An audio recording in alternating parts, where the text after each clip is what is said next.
What's up, everybody? It's Alex from Heavy New York, invading California for Namm 2020, and we are here with Monochromatic Black. Thank you all for being here.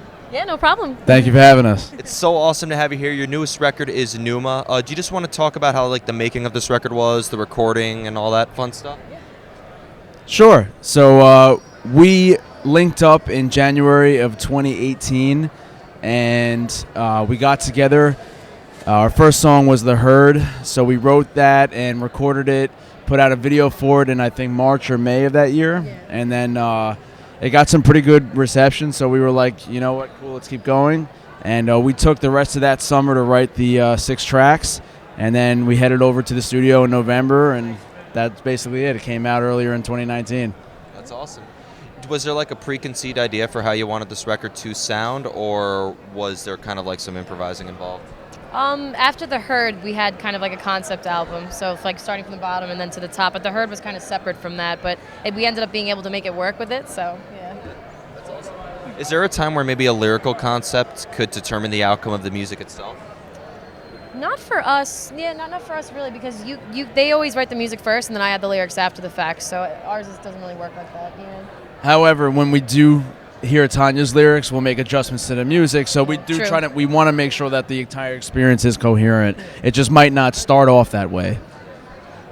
When it comes to like playing your material live, is it like a completely different energy than simply just recording or songwriting? Oh yeah, definitely, yeah. Yeah, we for feed sure. off the crowd for sure, so that's a big difference too. Yeah. Just heavier, it's more intense, you know. Yeah, I mean, when we do write, we try to think, how will this sound live? You know, so we try to keep it in mind, but yeah, you're never going to really know until you're there, so. Yeah. When it comes to like the idea for, does an inspiration for songwriting sometimes come out of nowhere, or do you have to put yourself in a certain element in order for the inspiration to sort of flow? For me personally, I just like to be in my own zone in my home studio by myself to write the best, and that's where I get like my most creative ideas by myself, just alone. Yeah, that's for me. Isolation always works. Yeah, it really does. For me, I'm always trying to outdo myself, and I know John is as well. John and I write the songs, and then Tanya will come in and put the vocals on after.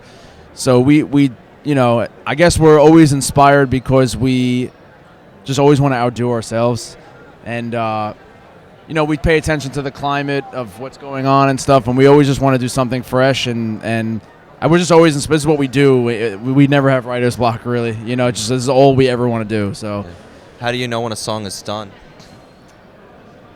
I'm not sure. For me, I think about what's the first thing you hear when you listen to the track, and I think, okay, did we use this material to its fullest extent without overdoing it? And if the answer is yes, then that's usually when I know. If it feels like we didn't say what we needed to say, then I know it's not done, and John feels the same way. So I don't know, you just kind of feel it, Yeah, that's what I was going to say. You just kind of feel it. You just kind of know. Yeah. Fascinating. Now, the next question I just wanted to ask you for you, Eddie, is, being a drummer, I saw you come in with some sticks before. So, like, what is your gear of choice? What's in the monochromatic arsenal? Right now I'm playing a Gretsch Renown set on tour, but I have the Brooklyn set at home. Well, it's going to be there. It's on order right now, but I've had a USA kit. I'm a big Gretsch fan, and not a lot of death metal drummers use Gretsch, so it's a little bit of a different sound. They have different bearing edges for like the drum people who know what that is. But yeah, so sticks are changing all the time. Cymbals are changing all the time, but I like Zildjian and Sabian. For this, rock and sock thrones are the best. So yeah, I have so much stuff. There you go. Drums, right? Drums. So before we go, I'd like to thank you so much for your time today. Is there just anything else with Monochromatic Black you would like to promote in terms of tours or maybe some new music? We're in the midst of writing right now. We're going to have a new album out by the summer, and just going to keep playing more shows and have a longer tour in July. And yeah, we can't wait to see you guys out there. Thanks for having us. Are you making a direct follow-up to Numa, or do you think this is going to be a new start for Monochromatic? Were you allowed to say, or that's you?